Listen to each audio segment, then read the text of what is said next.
નમસ્કાર વિદ્યાર્થી મિત્રો,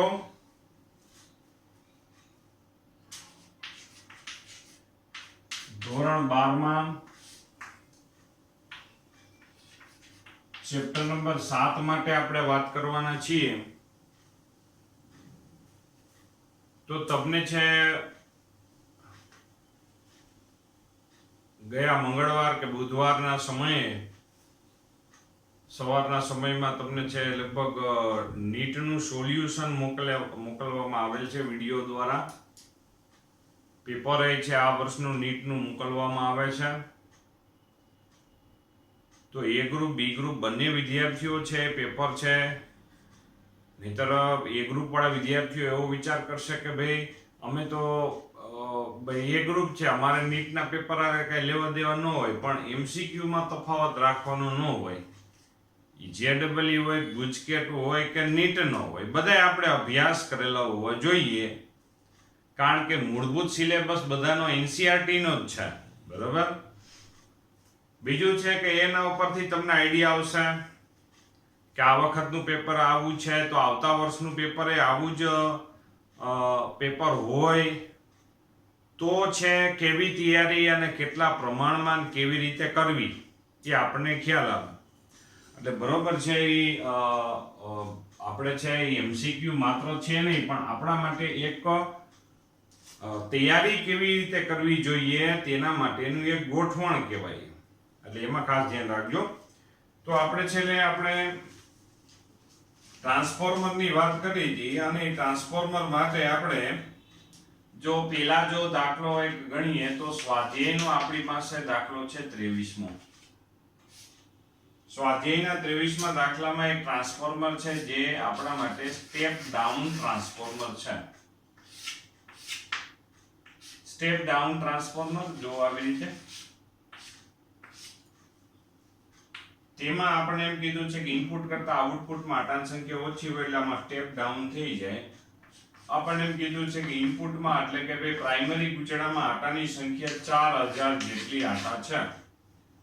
પછી આઉટપુટમાં આટાની સંખ્યા કેટલી રાખવી જોઈએ કે જેથી ઇનપુટમાં 2300 જેટલા વોલ્ટ આપવામાં આવે તો આઉટપુટમાં એટલે કે સેકન્ડરી ગૂંચળામાં 230 વોલ્ટ જેટલા થઈ જાય. ટૂંકમાં ઇનપુટમાં 2300 વોલ્ટ આપવામાં આવે તો આઉટપુટમાં છે 230 વોલ્ટ જેટલા થઈ જાય. તો અહીંયા છે આઉટપુટમાં આટાની સંખ્યા કેટલી, તો આપણી પાસે એક ટ્રાન્સફોર્મેશન ગુણોત્તરનું એક સમીકરણ છે કે જે સમીકરણમાં Vs ના છેદમાં Vp Ns ના છેદમાં Np. તો Ns બરાબર Vs ના છેદમાં Vp Np. તો અહીંયા છે ભાઈ Vs બરાબર કેટલા છે જોવો જોઈએ. Vs બરાબર છે 230, Vp બરાબર છે આપણી પાસે 2300 અને ઇનપુટ આટા છે આપણી પાસે 4000. તો આઉટપુટમાં આટાની સંખ્યા 400 આપણને આટા પ્રાપ્ત થશે. કે અહીંયા છે આઉટપુટ ગૂંચળામાં છે આટાની સંખ્યા 400 આટા રાખવા પડે. આઉટપુટ એટલે કે આઉટપુટ O ઓબ્લિક P વડે દર્શાવાય, ઇનપુટ ને I ઓબ્લિક P વડે દર્શાવવામાં આવશે. ત્યાર પછી એમાં જ આગળ સ્વાધ્યાયનો એક 24મો દાખલો છે. સ્વાધ્યાયના 24મા દાખલામાં આ છે સમજી લ્યો ડેમનું એક ઉદાહરણ આપવામાં આવે છે. આ ડેમ ભરેલો છે, જો આ ડેમની પારી સમજી લ્યો. આવી રીતે આમ પારી છે, આપણે આ બાજુ જોઈએ છે ખાલી ધાર આપણને જોવા મળે છે. તો હવે ડેમમાં છે અમુક ઊંડાઈ છે, એટલે કે ડેમમાં અમુક ઊંડાઈથી અહીંથી આપણે શું કરીએ છીએ પાણી બહાર લઈએ છીએ. શેના માટે લઈએ છીએ કે ભાઈ એસી ઉર્જા એટલે કે વિદ્યુત ઉર્જા ડેવલપ કરવા માટે. તે કેટલી ઊંડાઈ છે? તે ઊંડાઈ છે h બરાબર 300 મીટર જેટલી ઊંડાઈ છે. 300 મીટર ઊંડાઈ એટલે કે જાણે કે આપણા માટે ઉદાહરણ તરીકે નર્મદા ડેમ કે એવો કોઈ ડેમ હોવો જોઈએ એના માટેની વાત કરી રહ્યા છે. 300 મીટર જેટલી ઊંડાઈએથી આપણે શું કરીએ છીએ, પાણી લઈ રહ્યા છીએ. પાણીની ઘનતા 10⁻³ એટલે કે 1000 કિલોગ્રામ પર મીટર ક્યુબ હોય છે. G બરાબર 9.8 લઈ લ્યો. તો આમાંથી જે સ્થિતિ ઉર્જા હશે, એ ઊંડાઈની જે સ્થિતિ ઉર્જા હોય તેમાંથી ધારો કે આપણને એમ કહે છે કે જે આપણું ટ્રાન્સફોર્મર છે એની કાર્યક્ષમતા 60% જેટલી છે. ટ્રાન્સફોર્મરની કાર્યક્ષમતા 60% એટલે કે 100 એકમ વિદ્યુત ઉર્જા આવશે, એટલે 100 એકમ સ્થિતિ ઉર્જા હશે, એમાંથી 60 એકમ જેટલી શું થશે, વિદ્યુત ઉર્જામાં કન્વર્ટ થશે. બાકી 40% એ કન્વર્ટ નહીં થાય, બીજી ઉર્જામાં વ્યય થઈ જશે. તો આપણે એ પૂછ્યું છે કે ટ્રાન્સફોર્મર દ્વારા છે કેટલો વિદ્યુત પાવર પ્રાપ્ત થાય. તો અહીંયા છે આપણા માટે, અહીંયા એ જ ઊંડાઈએ દબાણ જો વિચાર કરીએ,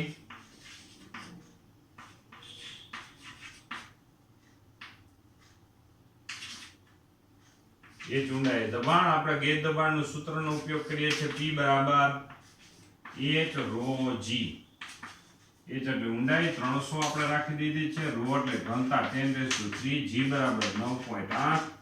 સાદુરૂપ આપ્યા પછી આપણને છે અહીંયા 2.94 into 10⁻⁴ અને 10⁻⁶ પાસ્કલ જેટલી દબાણ પ્રાપ્ત થાય. બીજું આમાંથી જે પાણી પસાર થઈ રહ્યું છે એમાં દર સેકન્ડે બહાર આવતું કદ કેટલું છે ભાઈ?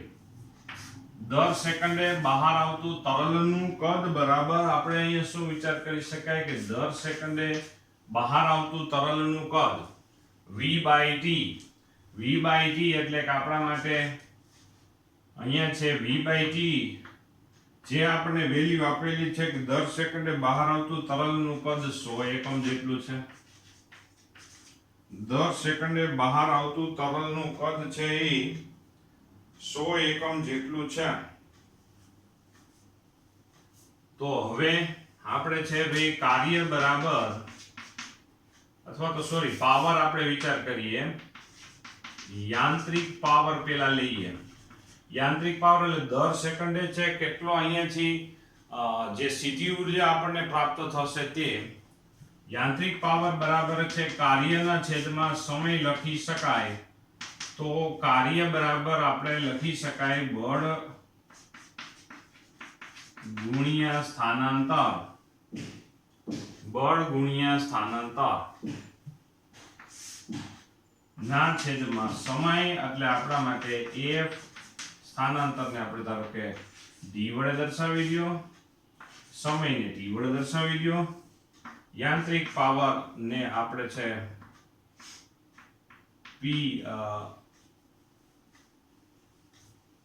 PV જેવી સંજ્ઞાથી દર્શાવી દઈએ. પછી દબાણ બરાબર તમને ખબર છે ભાઈ, દબાણ બરાબર બળના છેદમાં ક્ષેત્રફળ થાય. તો બળ બરાબર દબાણ ગુણ્યા ક્ષેત્રફળ. તો અહીંયા આપણે લખીએ છીએ, જોજો ભાઈ, દબાણ ગુણ્યા ક્ષેત્રફળ. આછેદનું ક્ષેત્રફળ ગુણ્યા સ્થાનાંતર બરાબર શું લખી શકાય? કદ લખી શકાય. તો આની જગ્યાએ આપણે કદ લખી નાખીએ.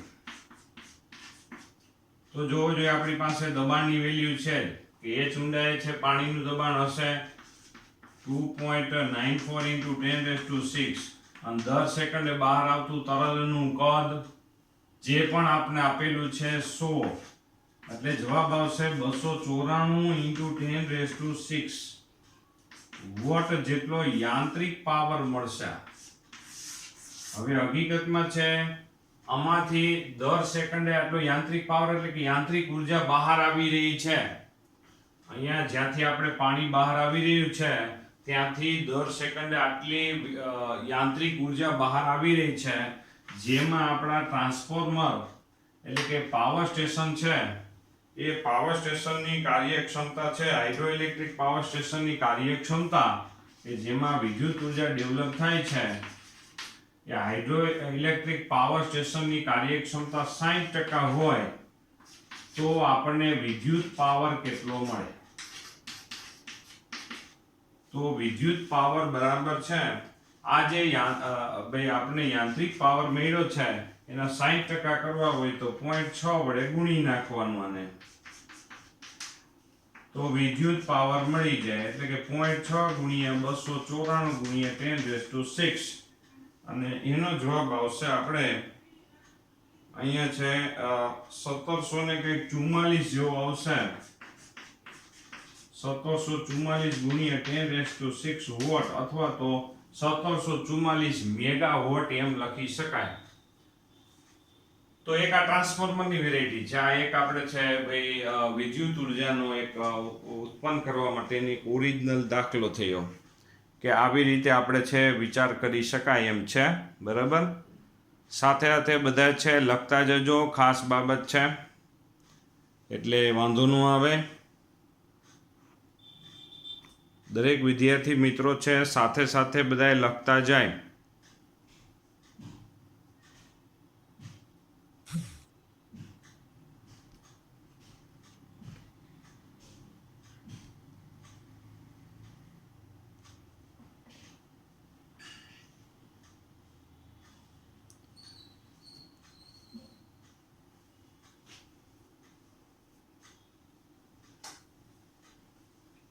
તો આગળ વધીએ, જોવો જોઈએ.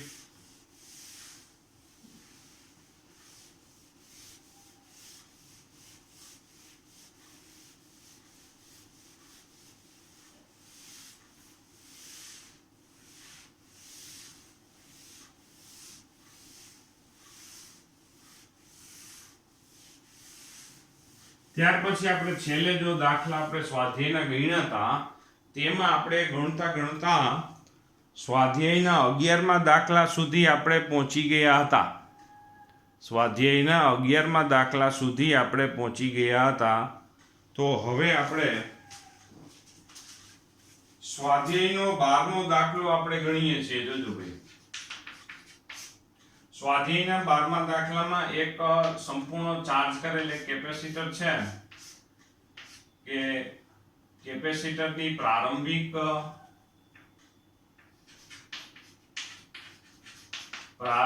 વીજભાર એટલે કે કેપેસિટરને સંપૂર્ણ ચાર્જ કરી દીધો છે અને કેટલો વીજભારિત કરી દીધો છે 10 મિલીકુલમ જેટલો વીજભારથી વીજભારિત કરી દેવામાં આવે છે. પ્રારંભિક એટલે કે ભાઈ t બરાબર 0 સમય. તો આ કેપેસિટર છે જે વીજભારિત કેપેસિટર છે. હવે એને ઇન્ડક્ટર સાથે જોડી દેવામાં આવે તો તંત્રની પ્રારંભિક ઉર્જા, પહેલી વસ્તુ આપણે કીધી છે પ્રારંભિક ઉર્જા. હવે ઇન્ડક્ટર પાસે તો કોઈ ઉર્જા નહીં હોય, જે કેપેસિટરની ઉર્જા છે તે તંત્રની ઉર્જા ગણાશે. તંત્રની ઉર્જા ઈ જ આપણા માટે કેપેસિટરની ઉર્જા. તો અહીંયા છે Q0 બરાબર આપણી પાસે 10 મિલી એટલે 10⁻³ કેપેસિટન્સનું મૂલ્ય છે. અહીંયા કેપેસિટન્સનું મૂલ્ય પણ આપવામાં આવેલું જ છે. જોવું જોઈએ, આપણને કીધું છે 50 માઇક્રોફેરેડે અને સામે ઇન્ડક્ટન્સનું મૂલ્ય 20 મિલી હેનરી આપેલું છે. તો C બરાબર અહીંયા લખીએ છીએ 50 માઇક્રો એટલે 10⁻⁶ અને સાદુરૂપ આપીએ તો અહીંયા આપણે સ્થિતિ ઉર્જા મળી જશે જૂલમાં. લગભગ 1 જૂલ મળે છે. તો એ ટેલી કરી લેજો સાદુરૂપ આપીને. હું કઈ સાદુરૂપ નથી આપતો, બરોબર. તો ત્યાર પછી આપણને એમ કીધું છે કે આમાં હવે થાય છે શું, તમને ખબર છે કે આ કેપેસિટર સંપૂર્ણ ચાર્જ કરેલું છે એટલે કે એમાં સ્થિતિ ઉર્જા છે. પછી શું થશે કે આ ડિસ્ચાર્જ થશે એટલે આ પરિપથને ઉર્જા આપશે. તો આપને ખબર છે કે આ બે એકબીજાની ઊંધી ખોપરી, આવડો ભાઈ આપે તો આવડો ભાઈ લઈ લેશે. આ લઈ લેશે તો આમાં સ્થિતિ ઉર્જા વધતી જશે, આમાં ઘટતી જશે, આમાં 0 થઈ જાય, આમાં મહત્તમ થઈ જાય. વળી પાછો આને આપે, આ છે ચક્કરમાં શું થશે, આમાં ઉલટ સુલટ પ્રવાહ પ્રાપ્ત થશે અને એસી પ્રવાહ પ્રાપ્ત થશે. કોઈ એસી જનરેટર જોડ્યા વગર જ આમાં એસી પ્રવાહ પ્રાપ્ત થશે અને એ એસી પ્રવાહની કોણીય આવૃત્તિ નું એક પણ સૂત્ર છે ઓમેગા બરાબર √L/c. તો ઓમેગા બરાબર આપણે છે ભાઈ આવૃત્તિ શોધવાની છે એટલે ઓમેગા બરાબર 2πf લખી શકાય કે ભાઈ 2πf બરાબર 1/√LC. તો અહીંયા f બરાબર જો શું લખવાનું થશે, f બરાબર 1/2π√LC આપણે લખી શકાય. તો અહીંયા છે આપણા માટે ભાઈ 2π એટલે π એટલે 3.14 આવશે. L બરાબર આપણી પાસે L બરાબર 20 મિલી છે, જોવો જોઈએ 20 મિલી અને C બરાબર આપણી પાસે કેપેસિટન્સ છે 50 માઇક્રો. 50 માઇક્રો અને સાદુરૂપ આપો એટલે આવૃત્તિ મળી જાય. અને જે આવૃત્તિનું મૂલ્ય છે લગભગ 159.2 જેવું મળે છે. ત્રીજી ફરમાઈશ એ છે કે ભાઈ આપણે કેપેસિટર પર સંપૂર્ણ ઉર્જા સંગ્રહિત કયા સમયે થાય. ત્રીજી વેરાયટીમાં ઘણા બધા મુદ્દા છે. એમાં પહેલો મુદ્દો છે કે ભાઈ કેપેસિટરમાં સંપૂર્ણ ઉર્જા કયા સમયે પ્રાપ્ત થાય. હવે કેપેસિટર પર વીજભાર છે એ Q બરાબર Q0 cos ઓમેગા t ને અનુસરે છે. એટલે આપણે છે અત્યારે cos ને જો કેપેસિટર પરનો જે વીજભાર હોય એના ઉપરથી જ કેપેસિટરની શું હોય, સ્થિતિ ઉર્જા હોય. એટલે સ્થિતિ ઉર્જા cos ને અનુસરતી હોય તો cos ની સાયકલ કેવી રીતે આપણે વિચાર કરી શકાય, જો આવી રીતે. તો જ્યારે વીજભાર મહત્તમ હશે ત્યારે જ આપણા માટે શું ગણી શકાય કે કેપેસિટર પાસે સંપૂર્ણ ઉર્જા હશે. આપણે શું શોધવાનું છે અત્યારે કે કેપેસિટર પાસે મહત્તમ ઉર્જા કયા સમય હોય.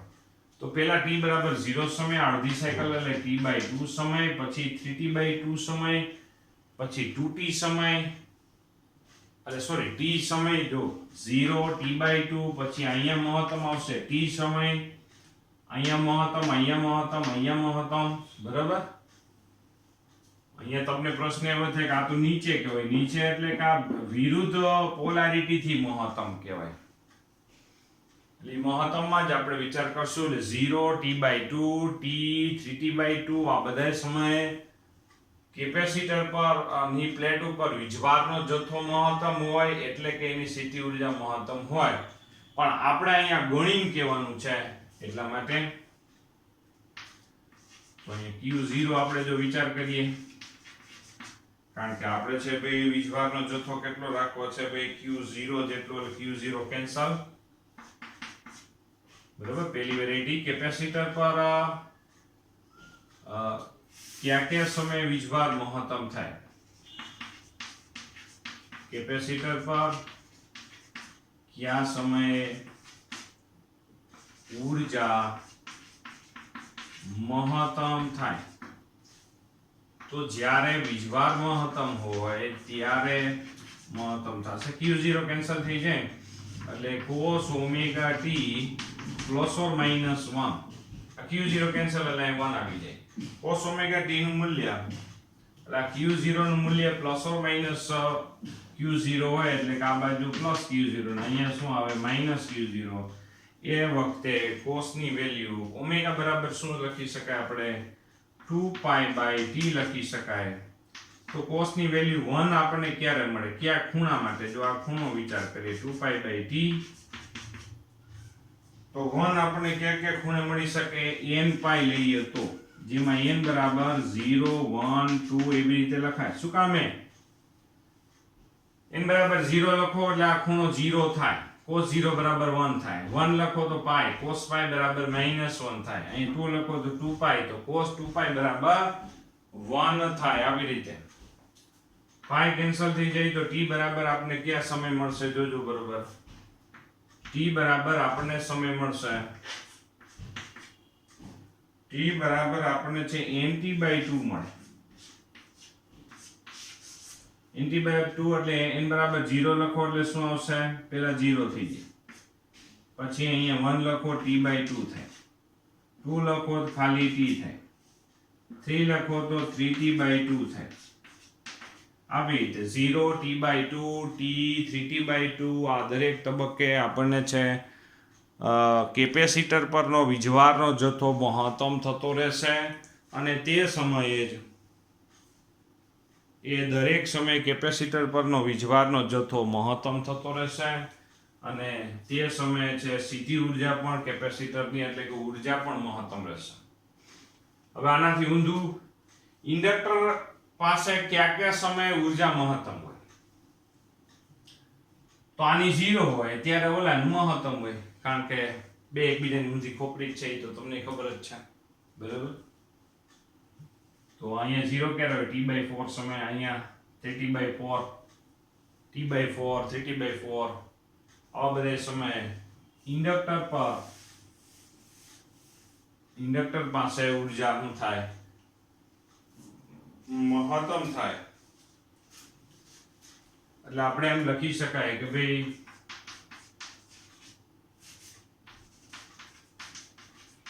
કેપેસિટર પર વીજભાર 0 હોય ત્યારે ઇન્ડક્ટરની ઉર્જા મહત્તમ થાય. કેપેસિટર પર વીજભાર 0 હોય ત્યારે ઇન્ડક્ટરની ઉર્જા મહત્તમ થાય. તો ભાઈ એના સમીકરણથી આપણે કામ થઈ જાય. જુઓ જોઈ, અહીંયા 0 અને કયા સમયે ભાઈ ઓમેગા બરાબર 2π/t લખી નાખો. અહીંયા 0 આવશે, બરાબર? q બરાબર 0. તો કયા સમયે ભાઈ કયા ખૂણા માટે છે આપણને છે 0 મળે? cos ની વેલ્યુ π/2 એ મળે, પછી 3π/2 એ મળે. તો વ્યાપક સ્વરૂપે શું લખી શકાય? 2n + 1 π/2, 2n + 1 π/2. આ ખૂણો છે હકીકતમાં. એમાં n બરાબર આપણે છે 0 1 2 એવી રીતે લખો જોઈએ. n બરાબર 0 લખો π/2 એટલે cos π/2 બરાબર 0. પછી 1 લખો એટલે શું થશે? 3π/2 એટલે cos 3π/2 એટલે 0. પછી અહીંયા 2 લખો એટલે શું આવશે? 5π/2 cos 5π/2 બરાબર 0 થાય. અને cos ની વેલ્યુ 0 થાય એટલે કુલ વીજભાર કેપેસિટર પરનો વીજભાર 0 થાય. તો અહીંયા છે આપણા માટે ભાઈ n બરાબર 0 1 2 આવી રીતે આપણે વિચાર કરીએ તો અહીંયા છે આપણા માટે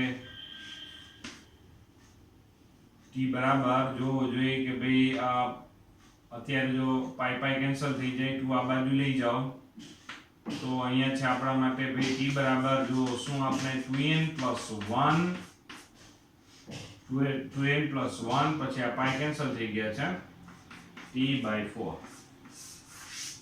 n બરાબર 0 લખો એટલે કે પહેલા આવશે t/4 જેટલા સમય,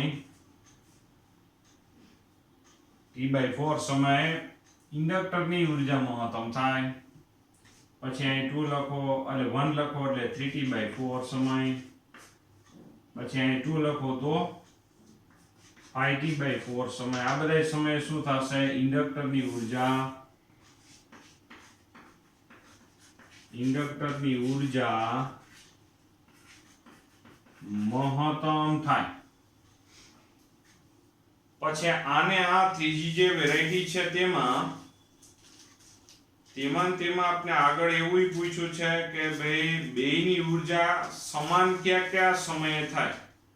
બંનેની ઉર્જા કયા સમયે સમાન થશે એ પૂછેલું છે. જો કયા સમયે કેપેસિટર ની ઉર્જા મહત્તમ થશે તો 0 t/2 t 3t/2 દા એમસીક્યુ કામ આવે વસ્તુ. કયા સમય છે ભાઈ ઇન્ડક્ટરની ઉર્જા મહત્તમ થાય? t/4 3t/4 5t/4 વગેરે જેવા સમય. ત્યાર પછી આપણે આમાં જો આગળ વધીએ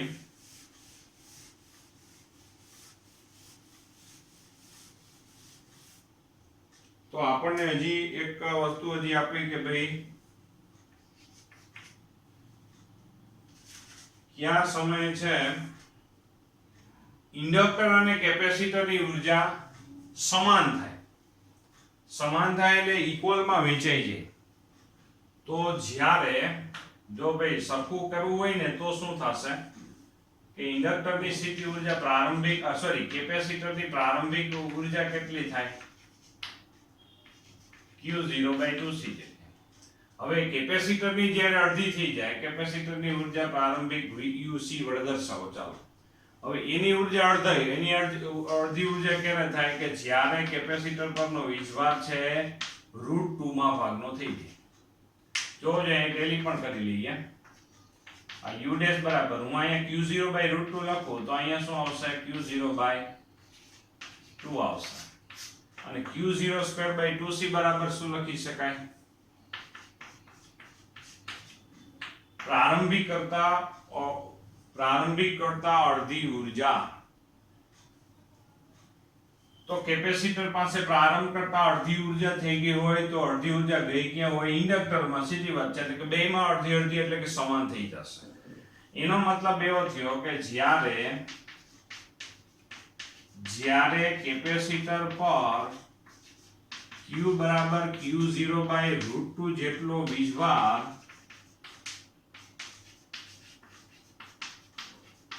વીજભાર થાય ત્યારે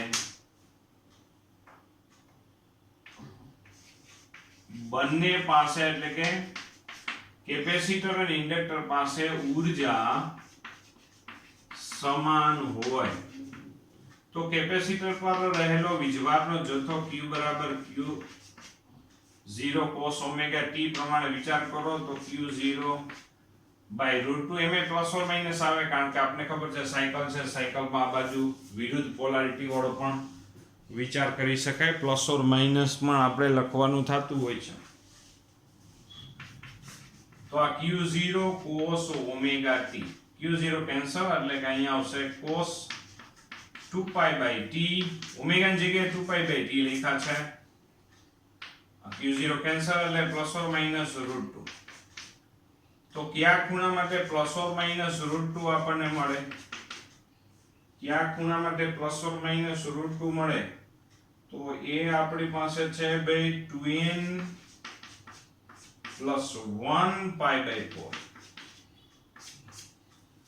જ્યાં n બરાબર 0 1 2 એવી રીતે n બરાબર 0 લખો એટલે શું થાય π/4 cos π/4 બરાબર એટલે cos π/4 એટલે cos 45 બરાબર બધાને ખબર છે કે ત્યારે 1/√2 થાય. પછી 1 લખો એટલે કે અહીંયા 4 + 1 એટલે 5π/4 એ આપણને પાછું શું મળશે cos ની વેલ્યુ 1/√2 મળશે. એટલે કે આ દરેક તબક્કે આ દરેક ખૂણે આપણે છે cos ની વેલ્યુ 1/√2 મળશે.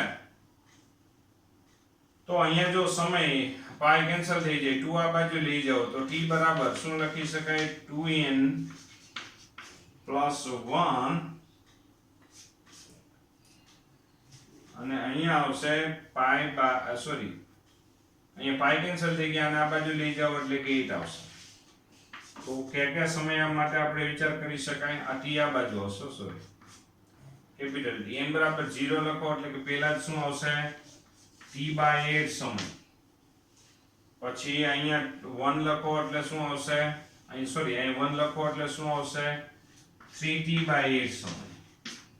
પછી અહીંયા 2 લખો એટલે શું આવશે 5t/8 સમય. આ બધા જ સમયે શું થશે ઇન્ડક્ટર અને કેપેસિટરની ઉર્જા સમાન પ્રાપ્ત થશે. ઇન્ડક્ટર અને કેપેસિટરની ઉર્જા સમાન પ્રાપ્ત થશે એવી વાત થાય. ત્યાર પછી હજી છેલ્લી વસ્તુ છે દાખલો બહુ મોટો છે એક જ દાખલામાં બધું સમાવી લીધું છે કે છેલ્લી વસ્તુ મેં એમ કીધું કે આ પરિપથમાં જો અવરોધ સામેલ કરેલો હોય તો શું થાય. અવરોધ સામેલ જો કરવામાં આવે તો શું થશે એમ આપણે કીધું છે. છેલ્લી એટલે કે ઈ વેરાયટી છે કે પરિપથમાં એક અવરોધ દાખલ કરવામાં આવે તો ઉર્જાનું શું થશે? ઈ વેરાયટી છે, આ ડી હતી. અવરોધ દાખલ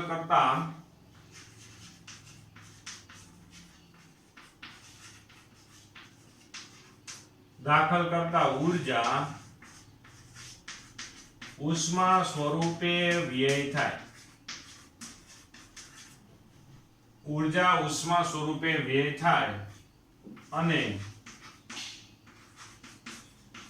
થોડી વારમાં દોલન બંધ થઈ જાય. એટલે થોડી વાર સુધી દોલન ચાલે અને થોડી વાર પછી દોલન શું થઈ જશે? બંધ થઈ જશે. એવું આપણને પૂછવામાં આવેલું છે. તો આટલા પ્રશ્નો એક જ દાખલામાં પૂછવામાં આવેલા હતા, જે આપણે અત્યારે વિચાર કરતા હતા. બરાબર, એક જ દાખલામાં બધા પ્રશ્નો છે આપણને પૂછેલા હતા કે આમાં કેવી રીતનું થશે. એ બધી જ વસ્તુ આપણને પૂછવામાં આવેલી હતી. તો ત્યાર પછી આપણે છે આગળ વધીએ છીએ સ્વાધ્યાયનો. આપણે 13મો અને 14મો દાખલાની પેલા થઈ ગયા છે ભાઈ જૂના વિડીયોમાં. 13મા અને 14મો સ્વાધ્યાયનો દાખલો થઈ ગયો છે. તો આ દરેક દાખલાઓ છે ટેક્સ્ટના ઉપયોગી વસ્તુ છે. એમાં ખાસ કરીને જે અત્યારે ગણીએ છીએ વધારાના સ્વાધ્યાયના દાખલાઓ છે, જે સામાન્ય રીતે ગયા વર્ષે આમાંથી બોર્ડમાં નહોતું પૂછાણું, પણ JEE કે નીટની પરીક્ષાઓ માટે આ બધા કામના છે.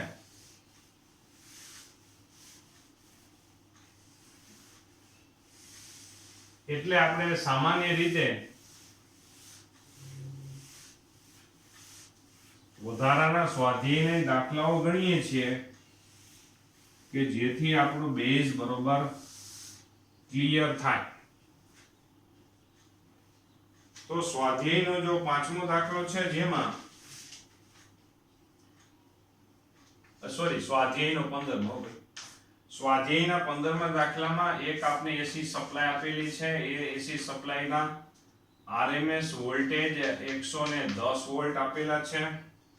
એની આવૃત્તિ 60 હર્ટ્ઝ જેટલી આપને આપવામાં આવેલી છે. હવે આને કેપેસિટર સાથે કે જે કેપેસિટન્સનું મૂલ્ય 100 માઇક્રોફેરેડે છે અને અવરોધનું મૂલ્ય 40 ઓહ્મ જેટલું છે. તો આપણે બધી વસ્તુ શોધી દેવાની છે. એમાં પહેલી વસ્તુ છે કે ભાઈ જોવો જોઈએ સ્વાધ્યાયના 15મા દાખલામાં આપણે છે મહત્તમ પ્રવાહ શોધવાનો કીધો છે. તો મહત્તમ પ્રવાહ એટલે આપણા માટે અહીંયા વિચાર કરો કે ભાઈ મહત્તમ પ્રવાહ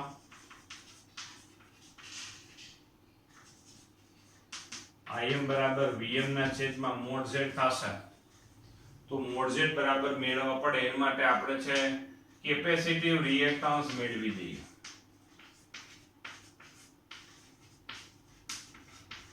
તો કેપેસિટિવ રિએક્ટન્સ Xc બરાબર 1/omega c. ઓમેગા બરાબર શું આવશે? 2πf આવશે. હવે જો આના ડેટા લખી નાખીએ તો શું આવશે ભાઈ?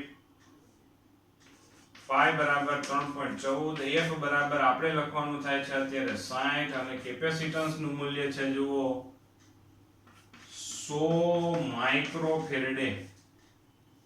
100 માઇક્રો અને સાદુરૂપ આપ્યા પછી આપણને કેપેસિટિવ રિએક્ટન્સ નું મૂલ્ય મળી જશે. અને જે કેપેસિટિવ રિએક્ટન્સ નું મૂલ્ય છે લગભગ 26.54 ઓહમ જેટલો આપણને કેપેસિટિવ રિએક્ટન્સ મળશે. ત્યાર પછી ઇમ્પિડન્સ મોડ z બરાબર અંડર રૂટમાં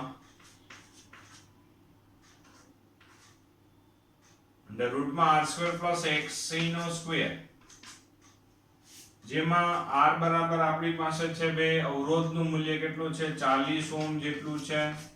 xc બરાબર હમણાં જ ઉપરથી 26.54 મળી ગયા અને ઇમ્પિડન્સ નું મૂલ્ય આપણને કંઈક 47.98 એટલે કે લગભગ 48 ઓહમ જેટલું ઇમ્પિડન્સનું મૂલ્ય પ્રાપ્ત થાય છે. તો આવી રીતે ભાઈ કેપેસિટિવ રિએક્ટન્સનું મૂલ્ય મળી ગયું જોવું જોઈએ અને ઇમ્પિડન્સનું મૂલ્ય મળી ગયું છે જોવું જોઈએ. હવે મહત્તમ પ્રવાહ આપણે શોધી દેવાનો છે પેલી વેરાયટીમાં. તો Im બરાબર છે Vm ના છેદમાં mod z. એમાં તમને ખબર છે કે ભાઈ Vrms બરાબર છે Vm/√2 હોય તો અહીંયા શું લખવું પડશે √2 ગુણ્યા v લખવા પડે. તો બધી વેલ્યુ લખી નાખીએ √2 પછી v બરાબર છે આપણી પાસે 110 અને z બરાબર છે આપણી પાસે 47.98. સાદુરૂપ આપ્યા પછી મહત્તમ પ્રવાહ જે આપણે મહત્તમ પ્રવાહ લગભગ 3.24 એમ્પિયર મહત્તમ પ્રવાહ એટલે કે જે એસી પ્રવાહ હોય આવી રીતે જે એસી પ્રવાહ હોય એનો જે પીક પોઈન્ટ એટલે કે જે કંપવિસ્તાર હોય એ કંપવિસ્તાર જ એનો શું કહેવાય મહત્તમ પ્રવાહ કહેવામાં આવે છે. તો આ જોવો જોઈએ મહત્તમ પ્રવાહ.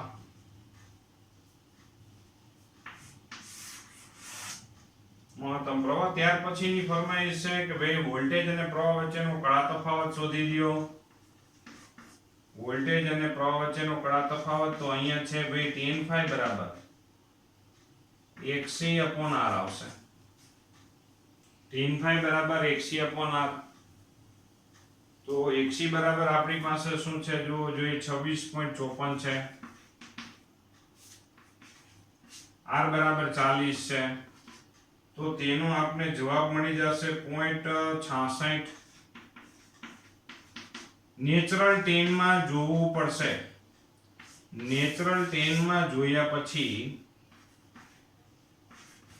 phi બરાબર આપણને પ્રાપ્ત થશે 33.6 અંશ મળશે. અંશમાં ખૂણો આવી ગયો એટલે આટલો પ્રવાહ અને વોલ્ટેજ વચ્ચેનો કળા તફાવત મળી ગયો છે. રેડિયનમાં જો લખવું હોય તો પાઈ છેદમાં 180 વડે ગુણી નાખીએ તો જે જવાબ આવશે રેડિયનમાં આવશે લગભગ છે 0.5 રેડિયન જેટલો જવાબ મળશે. તો વોલ્ટેજ અને પ્રવાહ વચ્ચેનો કળા તફાવત છે એ 0.5 રેડિયન જેટલો પ્રાપ્ત થાય છે. વોલ્ટેજ અને પ્રવાહ વચ્ચેનો કળા તફાવત 0.5 રેડિયન જેટલો કળા તફાવત પ્રાપ્ત થાય છે. ત્યાર પછી આપણને સાથે સાથે એમ કીધું છે કે સમય તફાવત એ શોધી લ્યો.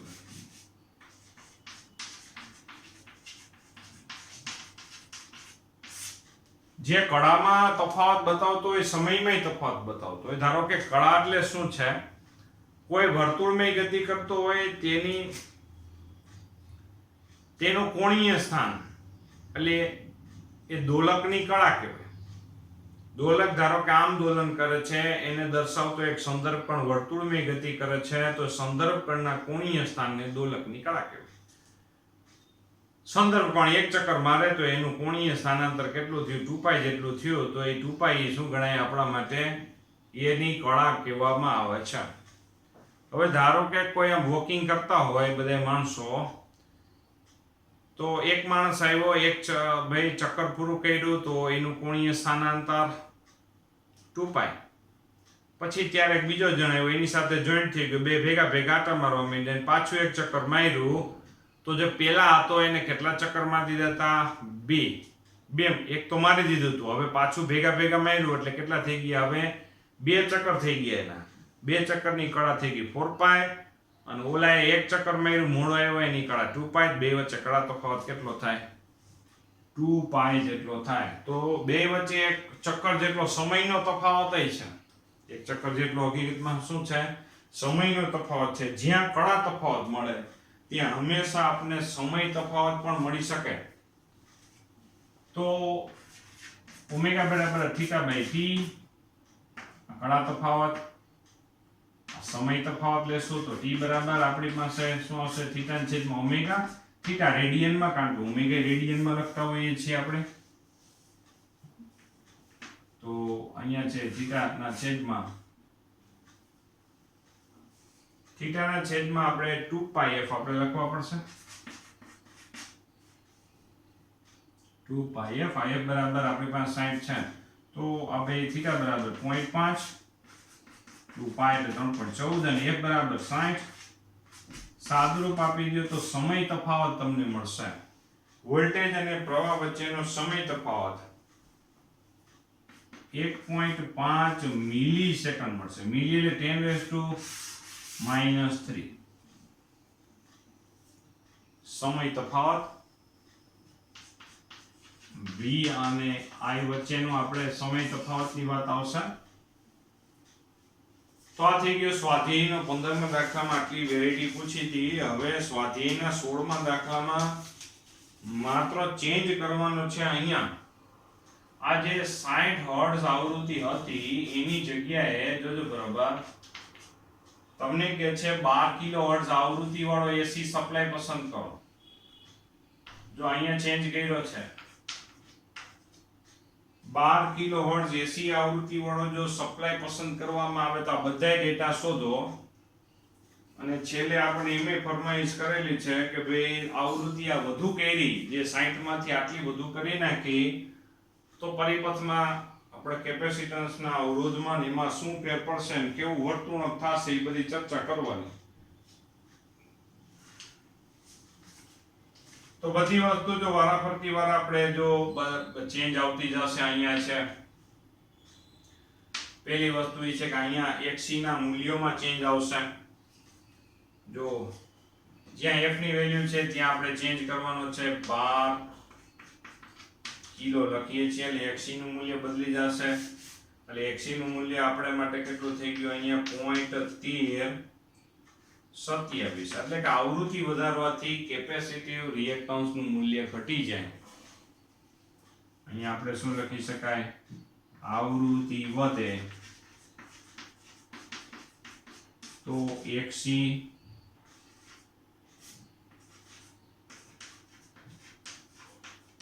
ખૂબ જ ઘટી જાય જો આવૃત્તિ વધી એટલે કેપેસિટિવ રિએક્ટન્સ નું મૂલ્ય ખૂબ જ ઘટી જાય જેથી કેપેસિટરનો અવરોધ ઘટી ગયો એમ કહી શકાય તો જેથી આપણે કહી શકીએ કેપેસિટર એક વાહક તરીકે વર્તે કેપેસિટર એક વાહક તરીકે વર્તે એમ કહેવાય કેપેસિટર એક વાહક તરીકે વર્તે એવું આપણે વિચાર કરે કે જો એનું રિએક્ટન્સ ખૂબ જ ઘટી જાય શું કામે આવૃત્તિ વધી એટલા માટે ત્યાર પછી જો અહીંયા ચેન્જીસ આવી જશે 0.13 થઈ ગયા જેથી હવે આપણે જે ઇમ્પિડન્સ નું મૂલ્ય પહેલા કરતા જુદું મળશે લગભગ 40 પોઈન્ટ સમથિંગ मान મળે એટલે લગભગ 40 ની આજુબાજુ જ मान પ્રાપ્ત થશે કારણ કે આ નહીવત ડેટા થઈ ગયા એટલે પાછા આનો 0.13 નો વર્ગ કરો તો 0.13 કરતા પાછો નાનો મળે એટલા માટે છે ડેટા ખૂબ જ નાના થઈ ગયા એટલે 40 પોઈન્ટ સમથિંગ મળે તો આપણે લગભગ 40 જ રાખીએ છીએ ત્યાર પછી અહીંયા છે આપણા માટે ભાઈ મહત્તમ પ્રવાહ એન માટે અહીંયા છે 40 આવી જશે એટલે 47 માં 40 થયા એટલે પ્રવાહ થોડોક મહત્તમ પ્રવાહની વેલ્યુ શું થઈ જાય વધી જશે 3.88 જેવો થઈ ગયા છે પછી અહીંયા છે આપણા માટે ભાઈ xc બરાબર જો ખૂબ જ ઘટી ગયું છે વેલ્યુ xc બરાબર ખૂબ જ ઘટી ગઈ છે એટલે હવે કળા તફાવત એ ખૂબ જ હવે શું થઈ જશે ઘટી જશે તો આ વેલ્યુ જે આપણને છે એ 0.0033 આપણને મળશે સામે છે સામે આપણે 0.0033 અને phi ની વેલ્યુ તેના ઉપરથી બદલી જશે તો તે આપણા માટે તમે જોવો જોઈએ કેટલી વેલ્યુ મળશે લગભગ 0.2 ડિગ્રી જેટલી વેલ્યુ મળશે અહીંયા 0.2 આવશે બીજી વાત એ છે કે અહીંયા 0.003 જેટલા રેડિયન પ્રાપ્ત થશે હવે સાદું રૂપ જ આપવાનું છે પછી અહીંયા થીટા બરાબર હવે અહીંયા શું લખવાનું થશે 0.003 અને અહીંયા 60 ની જગ્યાએ 12 કિલો. તો હવે જે સમય તફાવત આપણને પ્રાપ્ત થશે તે 46.3 આપણને છે મિલીસેકન્ડ નેનો સેકન્ડ જેટલો જવાબ પ્રાપ્ત થાય છે. અહીંયા તમે જોઈ શકો કે જે સમય તફાવત છે એ સમય તફાવત છે એ આપણને હવે કેવો મળશે, ખૂબ જ નાનો પ્રાપ્ત થશે. સમય તફાવત છે એ આપણને ખૂબ જ નાનો પ્રાપ્ત થાય છે નેનો સેકન્ડમાં. નેનો સેકન્ડમાં એટલે